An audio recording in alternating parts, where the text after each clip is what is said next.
Students हम बात करेंगे आइसोबैरिक प्रोसेस के बारे में। वही बात है कि आइसो का मतलब होता है सेम, और बार, बैरिक बार से इसका मतलब होता है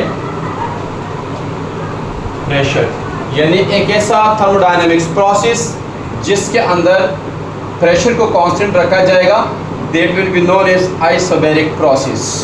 इसके स्टेटमेंट को अगर पढ़ लेते हैं तो thermodynamic process during which pressure is kept constant is called isobaric process। बहुत सिंपल सी बात है। अब स्टूडेंट मसला ये है कि हम आइसोबैरिक प्रोसेस क्यों पढ़ते हैं, इसकी स्टडी करने की ज़रूरत क्या है। तो याद रहे कि heat is converted into work done. जब हमें थर्मल एनर्जी को वर्क में कन्वर्ट करना होता है तो उस वक्त हम एप्लीकेशन डालते हैं, उस वक्त हम काम में लाते हैं कौन से प्रोसेस को, आइसोबैरिक प्रोसेस को। और जितने आपके पास हीट इंजन्स होते हैं ये डिपेंड करता है on the transformation of heat into work, यानी हीट को वर्क में चेंज करते हैं जिससे इंजन आपकी चलती है। ये कुछ बुनियादी सी बातें जी। अब हम क्या करते हैं, हम कुछ कंसिडरेशन डालते हैं, कुछ सिस्टम को कंसीडर करते हैं। मैंने क्या किया, यहाँ पर एक थर्मोडायनेमिक सिस्टम को कंसीडर किया मैंने। लेट अस कंसीडर, ये मेरे पास एक थर्मोडायनेमिक सिस्टम है, इसके अंदर मेरे पास क्या है, गैस है, और यहाँ से मेरे पास क्यू अमाउंट ऑफ हीट में सिस्टम को दे रहा हूँ। यहाँ से मेरे पास प्रेशर P है and this pressure P is constant because isobaric process पढ़ रहा हूँ मैं। यहाँ पर कुछ कंसीडर करूँगा। कंसीडरेशन में सबसे पहले जो हमारे पास बात आएगी वो मैंने क्या किया कि कंडक्टिंग बेस है। बेस क्या है, कंडक्टिंग है।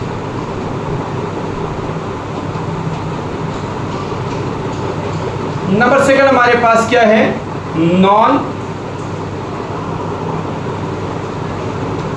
कंडक्टिंग वॉल्स है। और तीसरी बात मेरे पास है कि प्रेशर कांस्टेंट है।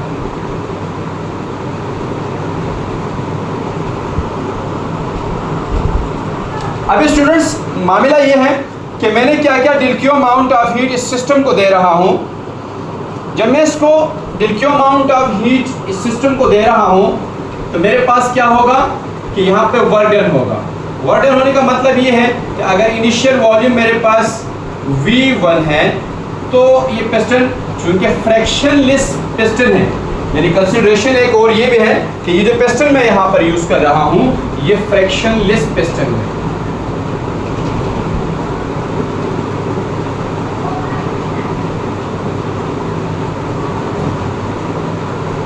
ये ऊपर जाएगा, यानी इसका मतलब ये हुआ कि सिस्टम वर्क करेगा, ठीक है, और मेरे पास वॉल्यूम V1 से जाके V2 हो जाएगा, V1 से V2 हो जाएगा।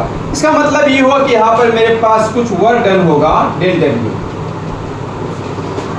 अच्छा, इस सूरत के अंदर हमारे पास क्या होता है स्टूडेंट्स कि अगर फर्स्ट लॉ ऑफ थर्मोडायनेमिक्स को हम अप्लाई करते हैं तो फर्स्ट लॉ ऑफ थर्मोडायनेमिक्स मेरे पास होता है कि जब हम सिस्टम को हीट देते हैं तो del Q amount of heat system में जाएगा, इंटरनल एनर्जी चेंज होगी, साथ में कुछ वर्क डन भी होगा।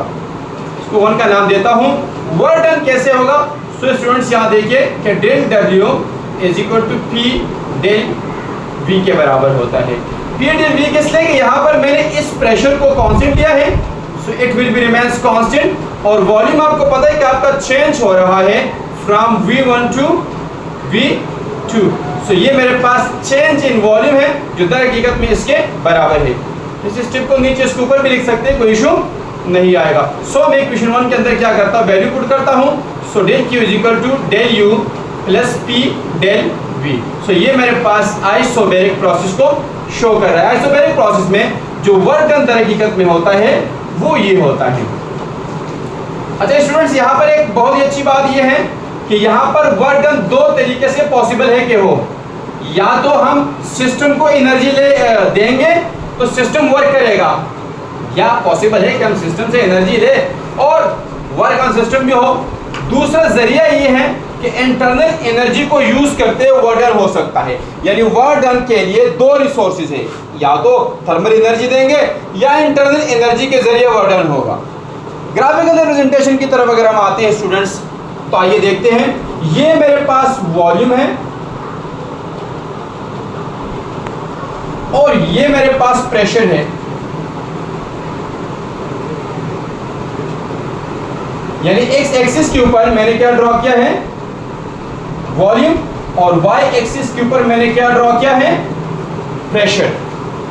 सो मेरे पास स्टूडेंट्स, चूंकि ये मेरे पास इंडिपेंडेंट वेरिएबल है, ये डिपेंडेंट वेरिएबल है, इसलिए वाई और एक्स पे इनको मैंने शो किया। यहाँ पर हमने बात की है कि the pressure of the system remains constant, इसलिए मैंने लिखा है कि ये जो प्रेशर है, इनिशियल प्रेशर, ये बराबर है फाइनल प्रेशर के। इसको आप P1 = P2 भी लिख सकते हो, P1 P2 भी कह सकते हो, कोई इशू नहीं है। जब मेरे पास प्रेशर P आई था, तब मेरे पास वॉल्यूम क्या है, V1 है, और फिर क्या हुआ कि यहाँ से वॉल्यूम मेरे पास चेंज हुआ, प्रेशर वही है। सो मेरे पास ये जो एरिया आपको बता रहा है, यानी V1 के ऊपर अगर मैं ऊपर एक्सटेंड करता हूँ, P1 के साथ मिलाता हूँ, एक पॉइंट मेरे पास ये आता है। इसी तरीके से V2 के अगेंस्ट P1 को बढ़ाता हूँ, एक पॉइंट ये आता है। ये मेरे पास एक स्ट्रेट लाइन बनती है। इसके नीचे का जो ये एरिया आ रहा है यहाँ तक, ये पूरा एरिया बता रहा है कि कितना वर्क हुआ है। वो दर हकीकत में P/V के बराबर है वर्क डन। ये मेरे पास पॉइंट बनता है V1 P1, और ये V2 P2 का पॉइंट बनता है मेरे पास। VI भी कह सकते हैं, VF भी कह सकते, कोई इशू नहीं है। याद रहे स्टूडेंट्स कि ये प्रेशर तब कांस्टेंट पॉसिबल है हो कि जब ये पिस्टन जो फ्रैक्शनलेस पिस्टन है, ये इंतहाई आराम के साथ इसके अगेंस्ट मूव करे, यानी इंटरनल प्रेशर इंतहाई एक कमी की डिफरेंस के साथ बढ़े, तो तब जाके हम कहेंगे कि ये प्रेशर कांस्टेंट है। अदरवाइज अगर आप इंटरनल प्रेशर को बहुत ज़्यादा बढ़ाओगे और बहुत स्पीड के अंदर प्रोसेस होगा, तो फिर पॉसिबल नहीं होगा कि प्रेशर कांस्टेंट हो जाए। प्रेशर कांस्टेंट के लिए ज़रूरी है कि चेंज बहुत सुस्तरवी के साथ आए। आइसो का मतलब होता है सेम, और थर्म का मतलब होता है टेम्परेचर। यानी ये जो मेरे पास थर्मोडायनामिक्स प्रोसेस होगा, इसमें टेम्परेचर कांस्टेंट रहेगा, बस ये आइसोथर्मल प्रोसेस कहलाता है। The thermodynamic process which is carried out in such a way, यानी वो प्रोसेस जिसको इस अंदाज से चलाया जाए कि सिस्टम अंडरगोस चेंजेस, सिस्टम में तब्दीलियां जरूर आएगी, प्रेशर बदल जाएगा, वॉल्यूम भी बदल जाएगा, but its temperature will be remains constant. लेकिन टेम्परेचर क्या होगा, कांस्टेंट रहेगा। तो इस किस्म के प्रोसेस को कहते हैं आइसोथर्मल प्रोसेस। याद रहे स्टूडेंट के इंटरनल एनर्जी डिपेंड करता है दो बुनियादी फैक्टर पे, वॉल्यूम पे और टेम्परेचर पे। सिर्फ ऐसा नहीं है कि इंटरनल एनर्जी डिपेंड करता है आपके टेम्परेचर पे, इन दोनों पे डिपेंड करता है। सिस्टम को स्टडी करने के लिए हम क्या करते हैं, एक फ्रैक्शनलेस पिस्टन लेते हैं, कंडक्टिंग गैस और नॉन कंडक्टिंग वॉल्व लेते हैं।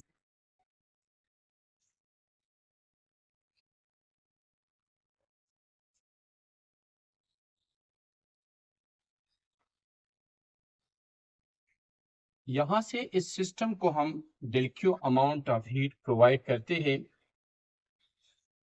तो सूरज के अंदर जब यहाँ इस पे लगने वाला प्रेशर मेरे पास P1 हो इनिशियल में और वॉल्यूम V1 हो, अब हम क्या करते हैं, इस प्रेशर को थोड़ा रिड्यूस करते हैं। लेकिन ये जो प्रेशर के अंदर रिडक्शन है और गैस के अंदर जो एक्सपेंशन है, ये बहुत स्लो प्रोसेस हो रहा है। जब ये गैस V1 से जाके V2 तक पहुंचेगी, सो इसकी इंटरनल एनर्जी के अंदर चेंज आएगी। लेकिन हम क्या करेंगे, यहां तसलसल के साथ इसको del Q amount of heat provide करेंगे, ताकि जितनी एनर्जी यूज हो रही है उतनी एनर्जी यहां से मिले, तब जाके टेम्परेचर मेरे पास सिस्टम का क्या रहेगा, कांस्टेंट रहेगा।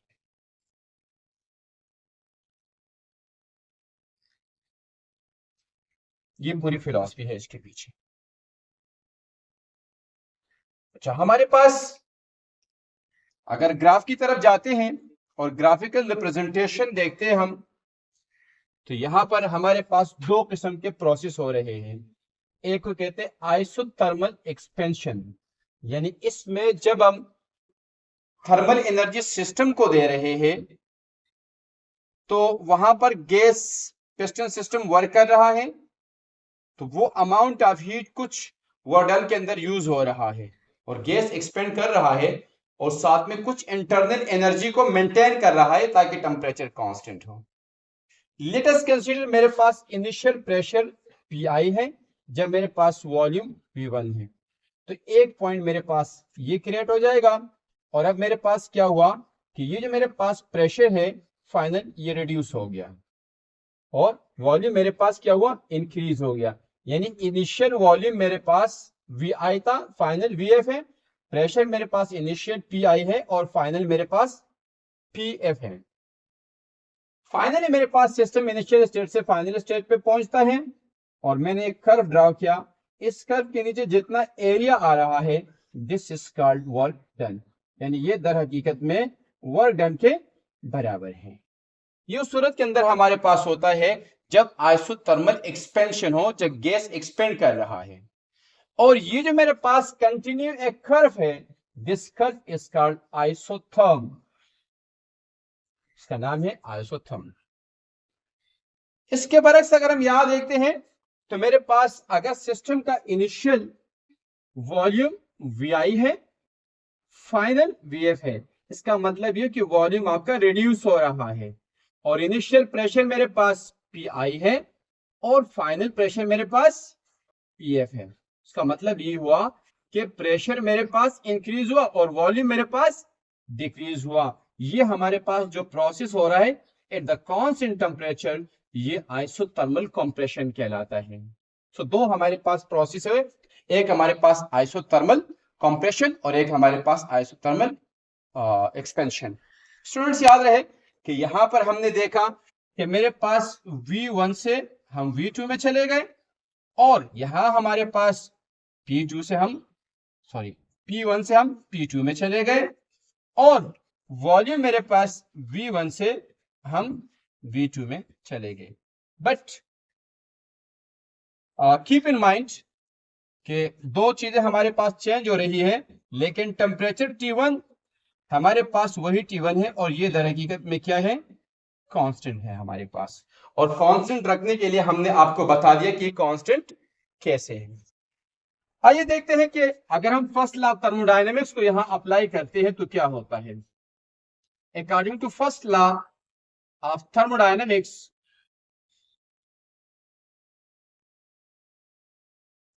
मुझे पता है कि जब सिस्टम को हीट देता हूं so it will be equal to change in internal energy plus del W. यहां पर मामला कुछ यूं है कि del Q is equal to plus del W, कुछ वर्क हो रहा है, कुछ एनर्जी सिस्टम को मिल रही है, लेकिन टेम्परेचर कांस्टेंट है। टेम्परेचर कांस्टेंट का मतलब ये हुआ कि इंटरनल एनर्जी के अंदर कोई चेंज, कोई तब्दीली नहीं हो रही है। सो इस सूरत के अंदर जितनी एनर्जी हम इस सिस्टम को देंगे उतना ही हमारे पास वर्क डन होगा। इसका मतलब ये हुआ कि जब हमने सिस्टम को thermal energy del Q amount of heat दिया तो इसके अगेंस्ट में एक्सपेंशन हुआ, गैस यकीनन टेम्परेचर उसका रेस करता है लेकिन उसको हम इक्वलाइज करते हैं चूंकि एक्सपेंशन का प्रोसेस हो रहा होता है। इसका मतलब यह है कि इसमें सिस्टम को हीट दी, या फिर अगर कंप्रेशन का प्रोसेस हो रहा है जैसे इस ग्राफ के अंदर हमने बताया, तो कंप्रेशन में जब गैस को आप कंप्रेस करोगे तो फिर यकीनन जितना आप गैस को कंप्रेस करोगे और इंटरनल एनर्जी के अंदर जो चेंजिंग आ रही है यानी थर्मल एनर्जी जो बढ़ रही है हकीकत में, उतना सिस्टम उसको छोड़ेगा। यानी यहां सिस्टम में जितनी एनर्जी जा रही थी ओवरडन हम उसको यूज कर रहे थे, ठीक है, यानी पिस्टन फ्रैक्शनलेस पिस्टन ऊपर की तरफ जा रहा था। अब कंप्रेशन का प्रोसेस हो रहा है तो उतनी एनर्जी बाहर आएगी ताकि इंटरनल एनर्जी में कोई तब्दीली ना आए और टेम्परेचर क्या रहे, कांस्टेंट रहे।